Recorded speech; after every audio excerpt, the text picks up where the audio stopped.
അല്പം വൈകിയെങ്കിലും മുതിർന്ന കോൺഗ്രസ് നേതാവും മുൻ കേന്ദ്രമന്ത്രിയുമായ പി ചിദംബരം ഉള്ള കാര്യം തുറന്നു പറഞ്ഞു. ചിദംബരം എന്ന് പറഞ്ഞാൽ നമുക്കറിയാം, അതേ എ കെ ആന്റണിയെ പോലെ ഒരു വെറും മുൻ കേന്ദ്രമന്ത്രിയോ അല്ലെങ്കിൽ കെ സി വേണുഗോപാലിനെ പോലെ വെറും ഒരു കോൺഗ്രസ് നേതാവുമല്ല. അദ്ദേഹം രാജകുടുംബാംഗമാണ്. ഹാർവാർഡ് യൂണിവേഴ്സിറ്റിയിൽ പഠിച്ച ആളാണ്. സുപ്രീം കോടതിയിലെ കൊടി കെട്ടിയ വക്കീലാണ്. സുപ്രീം കോടതിയിലെ ഒരു ജഡ്ജിയുടെ മകളെയാണ് അദ്ദേഹം വിവാഹം കഴിച്ചിട്ടുള്ളത്. ഇപ്പോൾ രാജ്യസഭാംഗമാണ്. നേരത്തെ 10 കൊല്ലം നമ്മുടെ മൻമോഹൻ സിംഗിൻ്റെ മന്ത്രിസഭയിൽ അംഗമായിരുന്നു. ആദ്യത്തെ 4 കൊല്ലം അദ്ദേഹത്തിന് ഫിനാൻസ് ആയിരുന്നു. പിന്നത്തെ 6 കൊല്ലം ആഭ്യന്തര വകുപ്പിൻ്റെ ചുമതലയായിരുന്നു. അപ്പോൾ ആ മന്ത്രിസഭയിൽ ഏറ്റവും ശക്തനായ ഒരു അംഗമായിരുന്നു ചിദംബരം. അദ്ദേഹത്തിൻ്റെ സർവതോമുഖമായ കഴിവുകൾ അറിയാവുന്നതുകൊണ്ടാണ് ബി ജെ പിക്കാർ പിന്നീട് അദ്ദേഹത്തിന് ക്ലിപ്പിട്ടത്. അദ്ദേഹത്തിൻ്റെ വീടിന് മതിൽ ചാടിക്കിടന്ന് പുള്ളി അറസ്റ്റ് ചെയ്യും. ജാമ്യം കിട്ടാതെ ഏതാണ്ട് 100 ചില്ലാനും ദിവസം തിഹാർ ജയിലിൽ തടവ് അനുഭവിക്കേണ്ടി വരും. അദ്ദേഹം വലിയൊരു അഴിമതിക്കാരൻ എന്ന നിലയ്ക്ക് പ്രസിദ്ധനായിട്ടുള്ള വ്യക്തിയാണ്. പക്ഷേ വലിയ കാര്യപ്രാപ്തിയുള്ള ആളാണ്, വാഗ്ദാടിയുള്ള വ്യക്തിയാണ്. 4 ആളും കണ്ടാൽ ഒരു കുറ്റം പറയാത്ത ആളാണ്. അപ്പോൾ അങ്ങനെ ഈ ധീരനും പ്രതാപിയും പരാക്രമശാലിയും എല്ലാത്തിനും ഉപരി ഒരു മുതിർന്ന അഭിഭാഷകനുമായ ചിദംബരം അങ്ങനെ വിടുവായത്തം പറയും എന്ന് വിചാരിക്കാൻ നമുക്കൊരു കാരണമില്ല. മാത്രമല്ല, അദ്ദേഹം പറഞ്ഞ കാര്യങ്ങൾ അദ്ദേഹം പറയുന്നതിന് മുമ്പ് നമുക്ക് അറിവുള്ളതാണ്, നമുക്ക് ബോധ്യമുള്ളതാണ്. നമുക്കറിയാവുന്ന കാര്യങ്ങൾക്ക് തന്നെ അദ്ദേഹത്തിൻ്റെ ഇപ്പോഴത്തെ ഈ തുറന്നു പറയൽ ഒരു സ്ഥിരീകരണം അല്ലെങ്കിൽ സാധൂകരണം നൽകിയിരിക്കുകയാണ്. ഇനി അദ്ദേഹം പറഞ്ഞ കാര്യത്തിലേക്ക് പോകാം.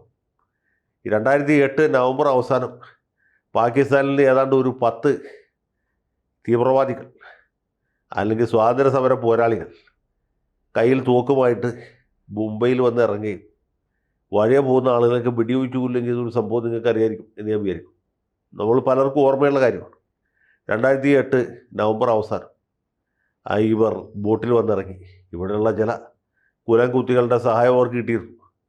വന്നിറങ്ങിയിട്ട് ട്രൈഡൻറ്റ് ഹോട്ടലിലും അതുപോലെ താജ്മഹൽ ഹോട്ടലിലും കുറച്ച് പേര് മുംബൈ CST റെയിൽവേ സ്റ്റേഷനിലും തോക്കുമായി നടന്ന് കണ്ണി കണ്ടവരൊക്കെ വെടിവെച്ചു പോകും.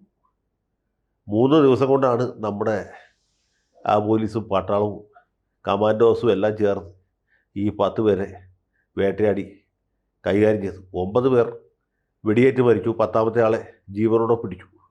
അദ്ദേഹത്തെ നമ്മൾ ജയിലിൽ പാർപ്പിച്ച് മട്ടൻ ബിരിയാണിയൊക്കെ കൊടുത്ത് അവൻ്റെ തടിയൊക്കെ നന്നാക്കി വിചാരണ ചെയ്ത് അദ്ദേഹത്തെ തൂക്കിക്കൊന്നു.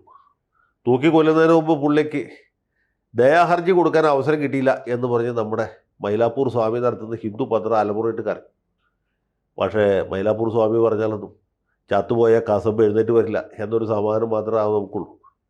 ഏതായാലും ഹിന്ദുവിൻ്റെ മുഖപ്രസംഗം വായിച്ചതിന് ശേഷം പിറ്റേ ദിവസം മാധ്യമവും ഏതാണ്ട് ആ രീതിയിലൊരു മുഖപ്രസംഗം എഴുതിയാൻ ഓർക്കുന്നുണ്ട്. അതൊഴിച്ചാൽ ഇന്ത്യ രാജ്യത്തുള്ള മിക്കവാറും എല്ലാ ആളുകളും ഈ അജ്മൽ കസബിനെ തൂക്കിക്കൊന്നതിൽ സന്തോഷം പ്രകടിപ്പിച്ചു എന്നാണ് എൻ്റെ ഓർമ്മ. അങ്ങനെ അജ്മൽ കസബിൽ നമ്മുടെ സത്യാന്വേഷണവും വിചാരണയും നീതി നിർവഹണവും അവസാനിച്ചു. എന്തുവാട്ടെ, അപ്പോൾ ഇങ്ങനൊരു സംഭവം 2008 നവംബർ മാസത്തിൽ ഉണ്ടായപ്പോൾ ചിദംബരം പറയുന്നതനുസരിച്ചാണെങ്കിൽ ഇതിൻ്റെ പുറകിൽ പാകിസ്ഥാനാണ് എന്നുള്ള കാര്യം എല്ലാവർക്കും അറിയാം. കാര്യം മാധ്യമത്തിന് മാത്രമേ ചെറിയൊരു സംശയം ഉണ്ടായിരുന്നു. 2 ദിവസം കഴിയുമ്പോൾ മാധ്യമത്തിൻ്റെ നടുപ്പേജിലൊരു വാർത്ത, മുംബൈ ഭീകരാക്രമണം ദുരൂഹത വർദ്ധിക്കുന്നു എന്ന്. അപ്പോൾ മാധ്യമത്തിന് ദുരൂഹം തോന്നി. പക്ഷേ വേറെ ആർക്കും സംശയം തോന്നില്ല. കാരണം ഈ 10-ൽ ഒരാൾ ജീവനോടെ പിടിച്ചിട്ടു. മാത്രമല്ല, പോലീസിൻ്റെ സ്നേഹപൂർണ്ണമായ ചോദ്യം ചെയ്യില്ല. അദ്ദേഹം ഉള്ള കാര്യങ്ങളൊക്കെ പറഞ്ഞു. മുൾട്ടാനിൽ നിന്ന് പുള്ളി അങ്ങനെയാണ് മദ്രസയിൽ പോയത്. മദ്രസയിൽ ഏത് തരത്തിലുള്ള വിദ്യാഭ്യാസമാണ് അദ്ദേഹത്തിന് കിട്ടിയത്, അദ്ദേഹത്തിന് എന്തൊക്കെ വാഗ്ദാനങ്ങളാണ് സർക്കാരിൽ ലഭിച്ചത്, ആരാണ് പുള്ളിക്ക് ആയുധ പരിശീലനം നൽകിയത്, എങ്ങനെയാണ് ഏത് ബോട്ടിൽ കയറിയാണ് ഇവർ മുംബൈയിൽ വന്ന് ഇറങ്ങിയത്, കൂട്ടാളികൾ ആരൊക്കെയായിരുന്നു ഒക്കെ പുള്ളി തത്ത പറയുന്ന പോലെ പറഞ്ഞത്. ബാക്കി 9 ജിഹാദികളുടെയും ബോഡി ഇന്ത്യ ഗവൺമെൻറ് വിട്ടുകൊടുത്തപ്പോൾ പാകിസ്ഥാൻ അത് സ്വീകരിക്കാൻ വിസമ്മതിച്ചു. കാരണം ഇവർ പാകിസ്ഥാനുമായിട്ടൊരു ബന്ധമില്ലാത്തവരാണ്, പാകിസ്ഥാൻ്റെ ഇവരെ അറിയാനേ പാടില്ല എന്നുള്ളായിരുന്നു അവരുടെ നിലപാട്. പക്ഷേ ഇന്ത്യയിലുള്ള എല്ലാ ആളുകൾക്കും അറിയാമായിരുന്നു ഇതിൻ്റെ പുറകിൽ ആരാണ് എന്നും എന്താണ് അവരുടെ ലക്ഷ്യം എന്നും. 175 പേരാണ് മരിച്ചത്, ഈ 9 ജിഹാദികൾ ഉൾപ്പെടെ. അപ്പോൾ ഇത്രയധികം ആളുകളുടെ ജീവനെടുത്ത ഈ തീവ്രവാദി ആക്രമണം കഴിഞ്ഞപ്പോൾ പാകിസ്ഥാനെ ശക്തമായി തിരിച്ചടിക്കണം എന്ന വികാരം ഈ ചിദംബരത്തിന് തോന്നി. ആ അഭിപ്രായം വേറെ പലർക്കും ഉണ്ടായിരുന്നു. പക്ഷേ ഈ വിഷയം ചർച്ച ചെയ്തപ്പോൾ അത് വേണ്ട എന്ന തീരുമാനത്തിലാണ് എത്തിയത്. അത് നമുക്ക് എല്ലാവർക്കും അറിയാവുന്ന കാര്യമാണ്. കാരണം ഇന്ത്യ തിരിച്ചടിച്ചില്ല. ഇന്ത്യ തിരിച്ചടിക്കുന്നതിനെക്കുറിച്ച് ആലോചിച്ചു എന്നുള്ള ശരിയാണ്. പക്ഷേ അതിനപ്പുറത്തേക്ക് ഒന്നും ചെയ്തില്ല. ഇന്ത്യ ക്ഷമിച്ചു, ഇന്ത്യ സഹിച്ചു. ഇതിലും വലിയ ആക്രമണങ്ങൾ നമ്മൾ നേരിട്ടിട്ടുണ്ട്, നമ്മൾ സഹിച്ചിട്ടുണ്ട്, ക്ഷമിച്ചിട്ടുണ്ട്. അപ്പോൾ ഇതും ക്ഷമിക്കാം എന്ന് തീരുമാനിച്ചു. അങ്ങനെ ഇന്ത്യ ഗവൺമെൻറ് മഹാനായ ഗർവാസി സാശൻ ക്ഷമിച്ചു എന്ന് പറഞ്ഞ പോലെ ഇതങ്ങ് ക്ഷമിച്ചു. അങ്ങനെ ക്ഷമിക്കും. കാരണം എന്താ വെച്ചാൽ അന്ന് ഈ മൻമോഹൻ സിംഗ് എന്ന് പറഞ്ഞ ഒരു മൗനി ബാബയാണ് രാജ്യം ഭരിച്ചത്. അദ്ദേഹം പ്രധാനമന്ത്രി ആയിരുന്നുവെങ്കിൽ പോലും പുള്ളിക്ക് യഥാർത്ഥത്തിൽ യാതൊരു അധികാരവും ഉണ്ടായിരുന്നില്ല. അതിന് നമ്മൾ പെറ്റിക്കോട്ട് ഗവൺമെൻറ് എന്ന് പറയുന്നത്. ഭരണം കൈയാളിയിരുന്നത് സോണിയാഗാന്ധി അവരുടെ കുശിനിക്കാരും ചേർന്നിട്ടായിരുന്നു. പിന്നെ മകൻ രാഹുൽ ഗാന്ധി, മകൾ പ്രിയങ്ക ഗാന്ധി, മകളെ കെട്ടിയ റോബർട്ട് വാദ്ര, ഇങ്ങനെയുള്ള കഥാപാത്രങ്ങളുണ്ട്. അപ്പോൾ ഇവരെല്ലാവരും കൂടി ആലോചിച്ചിട്ട് പാകിസ്ഥാനെ ഒന്നും ആക്രമിക്കേണ്ട, അതൊക്കെ വലിയ ശല്യമാവും എന്ന് തീരുമാനിച്ചു. മാത്രമല്ല ചിദംബരം പറയുന്നതനുസരിച്ചാണെങ്കിൽ ഈ സമയത്ത് അന്താരാഷ്ട്ര തലത്തിൽ ഭയങ്കര സമ്മർദ്ദമുണ്ട്. ഭയങ്കര സമ്മർദ്ദം എന്ന് വെച്ചാൽ അമേരിക്കയുടെ സമ്മർദ്ദമാണ്. അമേരിക്കൻ പ്രസിഡന്റ് നമ്മുടെ ജോർജ് ഡബ്ല്യു ബുഷാണ്. ഈ ബുഷാണ് എന്ത് ചെയ്തത്? വേൾഡ് ട്രേഡ് സെൻറ്റർ തകർന്നപ്പോൾ അമേരിക്കൻ കോൺഗ്രസ്സിൽ വലിയ തീപ്പൊരി പ്രസംഗം നടത്തിയത് നിങ്ങൾ ഓർക്കുന്നുണ്ടോ? ഞാൻ ഓർക്കുന്നുണ്ട്. അദ്ദേഹത്തിന് ഏതാണ്ട് 9 or 11 മറ്റോ സ്റ്റാൻഡിങ് ഓവേഷൻ കിട്ടി. അത്ര ഗംഭീര പ്രസംഗം. ഇത് തീവ്രവാദത്തിനെതിരായ സമരമാണ്, രണ്ടാം സ്വാതന്ത്ര്യ സമരമാണ്, എല്ലാ തീവ്രവാദികളും നമ്മൾ ചമ്മന്തിയാക്കും എന്നൊക്കെ അമേരിക്കൻ കോൺഗ്രസ്സിൽ പ്രസംഗിച്ച അതേ ബുഷ് ഇന്ത്യയിൽ ഇത്ര ഭയാനകമായ ഒരു തീവ്രവാദി ആക്രമണം ഉണ്ടായപ്പോൾ എന്ത് പറയുന്നു? കർത്താവ് ഈശോ മിശിഹായെ ഓർത്ത് നിങ്ങൾ ക്ഷമിക്കുവിൻ, സഹിക്കുവിൻ, നീതി നിമിത്തം ദുരിതം അനുഭവിക്കുന്നവർ ഭാഗ്യവാന്മാർ, എന്തെന്നാൽ സ്വർഗരാജ്യം അവർക്കുള്ളത്. ഈ ഉപദേശം വേറെ ആരും വിഴുകുമായിരുന്നില്ല. മൻമോഹൻ സിംഗ് വിഴുങ്ങി, രാജ്യരക്ഷാമന്ത്രിയായിരുന്ന അന്തോണിയും വിഴുങ്ങി, പിന്നെ നമ്മുടെ വിദേശകാര്യമന്ത്രിയായിരുന്ന മുഖർജി ഉണ്ടല്ലോ, മുഖർജിയും വിഴുങ്ങി. എല്ലാവർക്കും ഇഷ്ടപ്പെട്ടു. നല്ല ഉപദേശം, യാതൊരു റിസ്ക്കും ഇല്ല, ആർക്കും ഒരു ബുദ്ധിമുട്ടുമില്ല. കാര്യം 175 ആൾ മരിച്ചു, അത്ര കാര്യമാക്കേണ്ട ആവശ്യമില്ല. ഇന്ത്യയിൽ എത്ര കോടി ജനങ്ങളുണ്ട്. അമേരിക്കക്കാർ മരിക്കുന്ന പോലെയാണോ ഇന്ത്യക്കാർ ചാവുന്നതിന്? പ്രത്യേകിച്ച് ആർക്ക് വിഷമമുള്ള കാര്യമല്ല. അതുകൊണ്ട് ചത്തവരോ ചത്തു, ബാക്കിയുള്ളൊരു സമാധാനമായിട്ട് ഇരിക്കുവിൻ, ഇവർക്കൊക്കെ ദൈവശിക്ഷ കിട്ടും എന്ന് നമ്മുടെ സർക്കാർ തീരുമാനിച്ചു. മാത്രമല്ല ലോകത്തെ എല്ലാ രാജ്യങ്ങളും ഇന്ത്യയുടെ മേലെ ഇതേ രീതിയിൽ സമ്മർദ്ദം ചെലുത്തിയെന്നാണ് നമ്മുടെ ചിദംബരം പറഞ്ഞത്. ശരിയായിരിക്കും.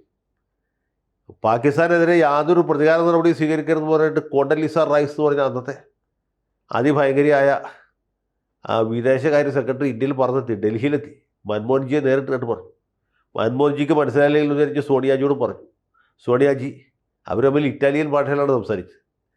പാകിസ്ഥാനെ ഒന്നും ചേർന്ന്, പാകിസ്ഥാൻ ഞങ്ങളുടെ ബ്ലൂ ഐഡ് ബോയിയാണ്, ഞങ്ങളോട് ചോദിച്ചിട്ടല്ല പാകിസ്ഥാൻ ഈ തെണ്ടിത്തരം കാണിച്ചത് എങ്കിൽ പോലും കർത്താവിൻ്റെ നാമത്തിൽ ഞങ്ങൾ നിങ്ങളോട് പറയുന്നു, 70 വട്ടം ക്ഷമിക്കണം എന്നാണ് നമ്മുടെ കർത്താവ് പറഞ്ഞിട്ടുള്ളത്. കർത്താവ് അങ്ങനെ പറഞ്ഞിട്ടുണ്ടെന്നുള്ളത് സോണിയാഗാന്ധിക്ക് അറിയില്ലാണ്. കാര്യം ബൈബിളിൽ ഈ കാര്യം ഉണ്ടെങ്കിൽ പുള്ളിക്കാരി ആ ഭാഗം വായിച്ചിരുന്നില്ല. ഓഹോ, ബൈബിളിൽ പറഞ്ഞിട്ടുണ്ടോ എന്ന് സോണിയാജി ചോദിച്ചു. അപ്പോൾ കോണ്ടലീസ ഉടനെ എൻ്റെ കിതാബ് എടുത്ത് കാണിച്ചു കൊടുക്കുന്നത്, ഇത് കണ്ടോ എന്ന് ചോദിച്ചു. അത് വായിച്ചപ്പോൾ സോണിയാജിക്കും സംശയം തീർന്നു. എന്നാൽ പിന്നെ ഒന്നും ചെയ്യേണ്ട, മൻമോഹൻജി പോട്ടെ, പാകിസ്ഥാനല്ലേ, പാവങ്ങൾ നന്നാവട്ടെ എന്ന് പറഞ്ഞ് പ്രശ്നം അവസാനിപ്പിച്ചു എന്നാണ് ഇപ്പോൾ ചിദംബരം പറയുന്നത്. അങ്ങനെയൊക്കെ ചെയ്ത് കാണും, യാതൊരു സംശയവും വേണ്ട. നമുക്ക് നേരത്തെ അറിയാവുന്ന കാര്യങ്ങൾ. കാരണം ഇന്ത്യ തിരിച്ചടിച്ചില്ലല്ലോ. ഇന്ത്യക്കാർ ആ സമയത്ത് ആലോചിച്ചുകൊണ്ടിരുന്നു. പക്ഷേ നമുക്ക് മൻമോഹൻ സിംഗിനെ പൂർണ്ണമായിട്ട് കുറ്റം പറയാൻ പറ്റില്ല. വാജ്പേയിയുടെ കാലത്ത് ഇത് തന്നെ സംഭവിച്ചത്. അദ്ദേഹം വലിയ പരാക്രമിയാണല്ലോ, അദ്ദേഹം പരാക്രമിയാണ്. അതിനേക്കാൾ പരാക്രമിയായിരുന്നു നമ്മുടെ ഗൃഹമന്ത്രി എന്ന് പറയുന്ന വല്ലഭായ് പട്ടേൽ രണ്ടാമനായിട്ട് അഭിനയിച്ചിരുന്ന അന്നത്തെ വികാസ് പുരുഷൻ അല്ലെങ്കിൽ ലോഹപുരുഷൻ ആയിരുന്ന ആര്, ലാൽ കൃഷ്ണ അദ്വാനി. ഇവർ രണ്ടുപേരും കൂടി തല പോഞ്ഞ് ആലോചിച്ചു. കോണ്ടലീസ റൈസിൻ്റെ ഒന്നും മുദ്ര ഉണ്ടായില്ല. എപ്പോൾ പാർലമെൻറ്റ് ആക്രമണം ഉണ്ടായപ്പോൾ പാകിസ്ഥാനെ തിരിച്ചടിക്കണം, അവരുടെ അണപ്പല്ല് ഒഴിക്കണം എന്ന അഭിപ്രായം BJPക്കകത്തുണ്ടായിരുന്നു. BJP അല്ലാത്ത ഭരണകക്ഷികളുടെ ഇടയിലുണ്ടായിരുന്നു. നമ്മുടെ ജോർജ് ഫെർണാണ്ടസ് ഒക്കെ ശക്തമായിട്ട് ആവശ്യപ്പെട്ടാണ് പാകിസ്ഥാനെ തിരിച്ചടിക്കണം, ഇനി മേലിൽ അവനീയമായി തോന്നിവാസം കാണിക്കാൻ ധൈര്യം വരരുത് എന്ന് പറഞ്ഞപ്പോൾ വാജ്പേയി പറഞ്ഞു, എന്തെങ്കിലും ആവട്ടെ, പാകിസ്ഥാനല്ലേ, പാവങ്ങൾ, അവരുടെ കാരണം നമ്മുടെ പാർലമെൻറ്റ് ആക്രമിച്ച് കഴിഞ്ഞാൽ ജനാധിപത്യം തകർന്നു പോകും എന്ന്. അങ്ങനെ ഒന്നും തകരുകയില്ല എന്ന് നമ്മൾ അവരെ ബോധ്യപ്പെടുത്തി കൊടുത്താൽ പോരെ. മാത്രമല്ല മരിച്ചാരാണ്? ഈ പാർലമെൻറ്റിൻ്റെ മുമ്പിൽ തോക്കും പിടിച്ചിരിക്കുന്ന പാവപ്പെട്ട ചില ശിപ്പായിമാരാണ്. അവർ ഇന്നല്ലെങ്കിൽ നാളെ ഏതെങ്കിലും വെടികൊണ്ട് ചാകാനുള്ള ഒരാളുള്ളൂ. ചാകാൻ വേണ്ടിയല്ല അവരെ നിർത്തിയിട്ടുള്ളത്. നമ്മളൊന്നും അങ്ങനെ ഗവനിക്കേണ്ട ആവശ്യമില്ല. പാർലമെൻറ്റിൻ്റെ അകത്ത് കയറി പ്രധാനമന്ത്രിയോ ആഭ്യന്തരമന്ത്രിയോ വിദേശകാര്യമന്ത്രിയോ അല്ലെങ്കിൽ ഈ പ്രത്യേകിച്ച് പണിയൊന്നുമില്ലാത്ത സഹമന്ത്രിമാരെയോ ഉപമന്ത്രിമാരെയോ പോട്ടെ പാർലമെൻറ്റ് അംഗങ്ങളെങ്കിലും കൊന്നിരുന്നെങ്കിൽ നമുക്കൊരു കോസ് ഓഫ് ആക്ഷൻ ഉണ്ടായിരുന്നു. ഇതിപ്പോൾ അതൊന്നും ഇല്ലല്ലോ. ഏതാനും ചില ശിവായിമാർ അവർ വെടികൊണ്ട് മരിച്ചു, അത് നമ്മളിപ്പോൾ അത്ര കാര്യമാക്കേണ്ടതില്ല എന്ന് പറഞ്ഞു. എന്നാൽ പിന്നെ വേണ്ട എന്ന് ബാക്കിയുള്ളവർ അങ്ങനെ ഉണ്ടായത് 2001. അപ്പോൾ വാജ്പേയിക്ക് പറ്റാത്ത കാര്യം മൻമോഹൻ സിംഗിനെ കൊണ്ട് ഒട്ടും പറ്റില്ല എന്ന് നമുക്കറിയാമല്ലോ. കാരണം വാജ്പേയിക്ക് കുറെങ്കിലൊക്കെ സ്വന്തമായ അധികാരം ഉണ്ടായിരുന്നു. ഈ പാവ സർദാർജിക്ക് ഒരു അധികാരം ഉണ്ടായിരുന്നില്ല. അയാൾ വെറുതെ ചാടിക്കളിയടാ കുഞ്ഞിരാമ എന്ന് പറയുമ്പോൾ ചാടിക്കളിക്കുന്ന ഒരു മൊച്ചക്കുരങ്ങൻ മാത്രമായിരുന്നു. കാര്യം ബുദ്ധിജീവിയാണ്, പണ്ഡിതനാണ്, സാമ്പത്തിക ശാസ്ത്രജ്ഞനാണ്. പക്ഷേ പ്രധാനമന്ത്രിയുടെ കസേരയിലിരുന്നപ്പോൾ അദ്ദേഹം ഈ ഓണത്തിന് തൃക്കാക്കരപ്പന ഉണ്ടാക്കി വെക്കണ പോലെ ഒരു ഭംഗിക്കിരുന്ന ഒരു കഥാപാത്രം മാത്രമായിരുന്നു. അപ്പോൾ അതുകൊണ്ട് നമ്മളതൊന്നും കണക്കാക്കേണ്ടതില്ല. അതുകൊണ്ടാണ് ഇങ്ങനൊരു സംഭവം ഉണ്ടായതെന്നാണ് ഇപ്പോൾ ചിദംബരം പറഞ്ഞത്.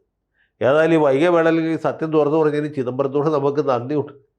ഇത് ചിദംബരം പറഞ്ഞില്ലെങ്കിൽ പോലും സത്യം ഇതാണ് എന്ന കാര്യത്തിൽ ആർക്കും ഒരു സംശയമില്ല. ഏതായാലും നന്നായി.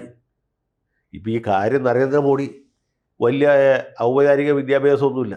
അദ്ദേഹം ഹാർവാർഡിലും പഠിച്ചിട്ടില്ല, ഓക്സ്ഫോർഡിലും പഠിച്ചിട്ടില്ല.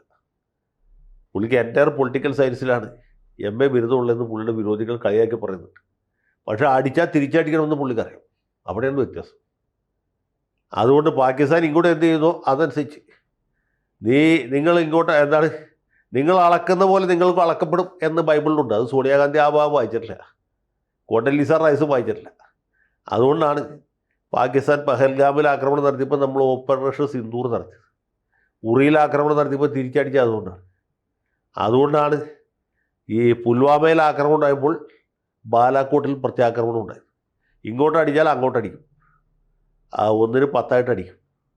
അങ്ങനെ അടിച്ചാലും എന്ത് വിശേഷം എന്ന് വേറെ ചോദ്യമാണ്. എങ്കിലും തട്ടിങ്ങോട്ടും കിട്ടും തോന്നിക്കഴിഞ്ഞാൽ പാകിസ്ഥാനാണെങ്കിലും ചെറിയ മനസ്താപം ഉണ്ടാവും, പുനർവിചാരം ഉണ്ടാവും, ചെറിയ മാറ്റത്തിന് സാധ്യതയുണ്ട്. ഇനി അടിക്കാതിരുന്നിട്ട് എന്താ കാര്യം? ഇത് ഈ മർമ്മവിദ്യ പഠിച്ച നമ്പൂരിയുടെ പോലെയാണ്. വാജ്പേയിക്ക് പറ്റിയ കുഴപ്പം ഇതാണ്, പുള്ളിയൊക്കെ ഇപ്പോൾ എല്ലായിടത്തും മർമ്മമാണ്, അടിക്കാൻ പറ്റില്ല. മൻമോഹൻ സിംഗിൻ്റെ കാര്യത്തിൽ പുള്ളിക്ക് വടി കൈ കിട്ടിയിട്ടില്ല, പിന്നെ അടിക്കൽ. മർമ്മം ഉണ്ടെങ്കിലും ഇല്ലെങ്കിലും അടിക്കാൻ പറ്റാത്ത നമ്പൂരിയുടെ അവസ്ഥയായിരുന്നു മൻമോഹൻ സിംഗിൻ്റെ. അപ്പോൾ ഈ നമ്പൂരിമാരെ കൊണ്ടൊന്നും കാര്യം നടക്കില്ല. കാര്യം നടക്കണമെങ്കിൽ അത്യാവശ്യം ഗുണ്ടായുസും ചട്ടം പിത്തറൊക്കെ ഉള്ള ആൾക്കാർ വേണം. എന്നാൽ മാത്രമേ ഇന്ത്യ പോലത്തെ ഒരു രാജ്യത്തെ മുമ്പോട്ട് കൊണ്ടുപോകാൻ പറ്റുള്ളൂ. പ്രത്യേകിച്ച് പാകിസ്ഥാനെ പോലെ ഒരു അയൽവാസിയുണ്ട്. നമ്മൾ ഇവിടെ മനസ്സിലാക്കേണ്ട തത്വം ഇതാണ്. ഈ മാന്യന്മാർക്കും മര്യാദക്കാർക്കും ഓക്സ്ഫോർഡിലും ഹാർവാർഡിലും പഠിച്ചവർക്കും പറ്റിയൊരു സ്ഥലമല്ല നമ്മുടെ ലോകം. ഇവിടെ അത്യാവശ്യം ചട്ടം പിത്തറൊക്കെ അറിഞ്ഞ് കഴിഞ്ഞാലേ ജീവിക്കാൻ പറ്റൂ. ആരാണെന്ന് ചോദിച്ചാൽ ഏതാണെന്ന് പറഞ്ഞു. ഈ കണ്ടം തടിക്കും മുണ്ടൻ തടി എന്ന നിലപാട് സ്വീകരിക്കണം. തെറിക്കും ഉത്തരം മുറിപ്പത്തൽ എന്ന നിലപാട് സ്വീകരിച്ച് മാത്രമേ മുമ്പോട്ട് പോകാൻ പറ്റുള്ളൂ. അതാണ് ഇന്നത്തെ ലോകക്രമം. അല്ലാണ്ട് കോണ്ടലീസ റൈസിനെ പേടിച്ചിട്ടു, ജോർജ് W. ബുഷിനെ പേടിച്ചിട്ടു, അതല്ലെങ്കിൽ ഡൊണാൾഡ് ട്രംപിനെ പേടിച്ചിട്ടോ ഒന്നും ഈ ലോകത്ത് ജീവിക്കാൻ പറ്റില്ല. അവരൊക്കെ പറഞ്ഞാൽ പോടാ പട്ടി, നീ നിൻ്റെ വീട്ടിലെ കാര്യം നോക്കിയാൽ മതി എന്ന് പറഞ്ഞാൽ ആ വിഷമത്തിന് ചെറിയൊരു കുറവ് സംഭവിക്കും, ചെറിയൊരു ഉപശാന്തി ഉണ്ടാവും എന്നാണ് എനിക്ക് പറയാനുള്ളത്. ഏതായാലും ഈ സത്യം തുറന്നു പറഞ്ഞ ചിദംബരത്തോട് വളരെ നന്ദിയുണ്ട്. നന്ദി, നല്ല നമസ്കാരം.